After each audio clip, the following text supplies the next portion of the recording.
Excuse me. Now we're live again. I just tried to start without turning the mic on. But now we're back and you can hear me. And so I just spent the last segment talking about, my predispositions and my more recent, um, you know, things that pushed me into exploring a decade earlier than the one that I had kind of so latched onto and built my like musical identity and interest around. But you know, there's a lot to dig through into any one decade that can be kind of pinpointed with the sound. There's always going to be a lot to dig through in terms of what's good, what's bad, what's going to tailor to you more specifically. And I'd be lying if I said that I successfully like had done that and I knew like everything there was to know in terms of my own interests about the 80s because that's really just not true. Um, there's a lot that I don't know. Honestly, there's probably more that I don't know than more. Excuse me. There's more that I don't know than what I do know. Really, the main thing for me that really helped me first explore musically the new wave genre was a Sirius XM station called First Wave, which is dedicated specifically to doing that. Always happy to endorse radio on a radio show. I listen to the radio every time I go driving, more so than I'll plug in my phone and listen to like my own personal playlists. Mostly because like if you can't think of something to play on your own, the radio will do it for you. And of course, it's always as somebody who's trying to do or I guess doing what they do in terms of sitting behind the mic and talking to an audience that's all listening somewhere. It's really cool to hear what other people and what professionals have to say. And that's a little bit beside the point, but I just think it's really cool. But what I was saying was this first wave station was dedicated exclusively to this genre of music. And when I first found out it existed, it was more so, it was almost like I was a younger kid again, just getting into music because I wouldn't really put it on myself.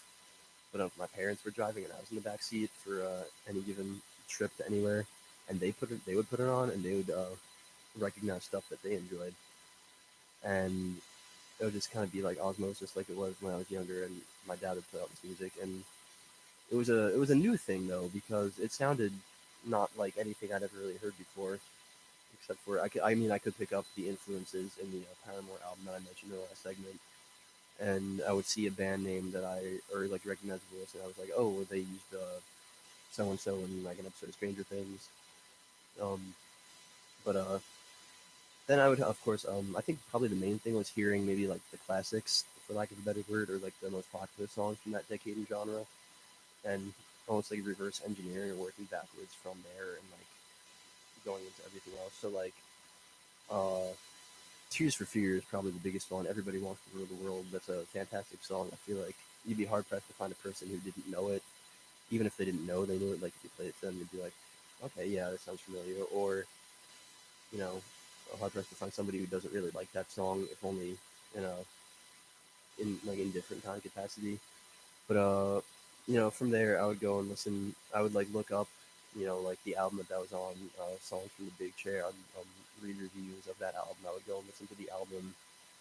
I would do that with other bands too. Like they play The Cure a lot on that radio station, and it was already known to me that some of my family members, my aunt in particular, was a really big fan of The Cure. So I would ask her about it when we were at family functions, and I would, play the songs that I knew I liked by them, like Friday, I'm in Love, and oh God, Just Like Heaven. That's the name of the song. I can't believe I just forgot that.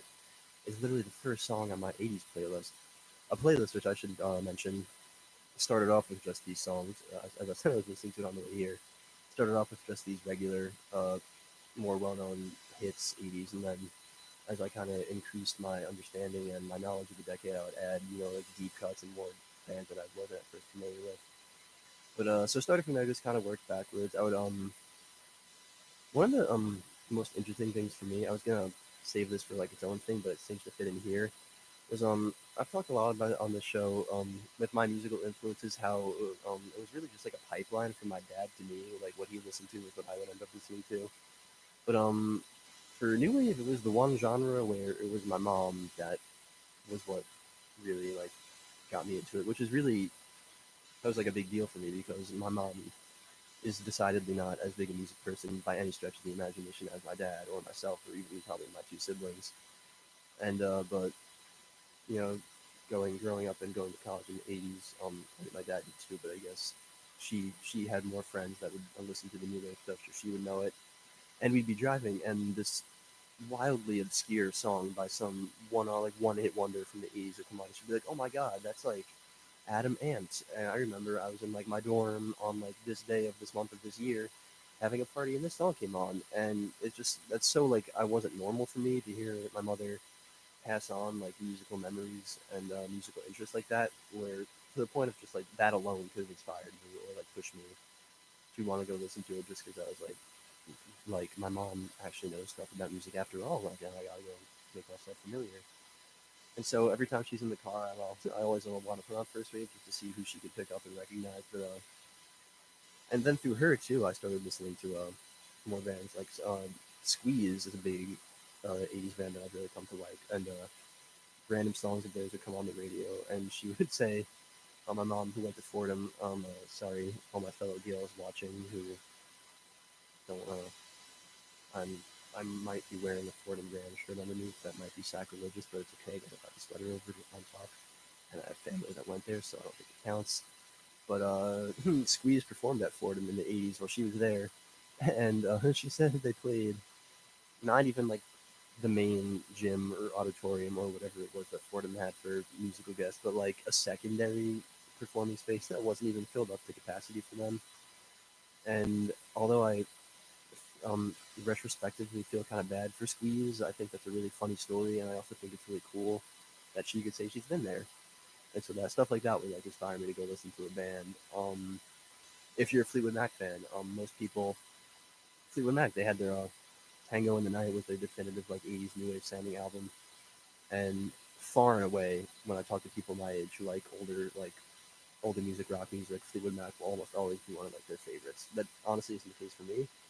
For whatever reason, it just don't work for me as well as it works for other people. And, that's fine. That's whatever. But without fail, people always seem to latch on to Fleetwood Mac first and foremost with like oldies. But when they were on tour, I think it was this year, earlier this year, or last year. I'm not really sure when. Like I said, I don't really keep tabs on them too much. But when Lindsey Buckingham was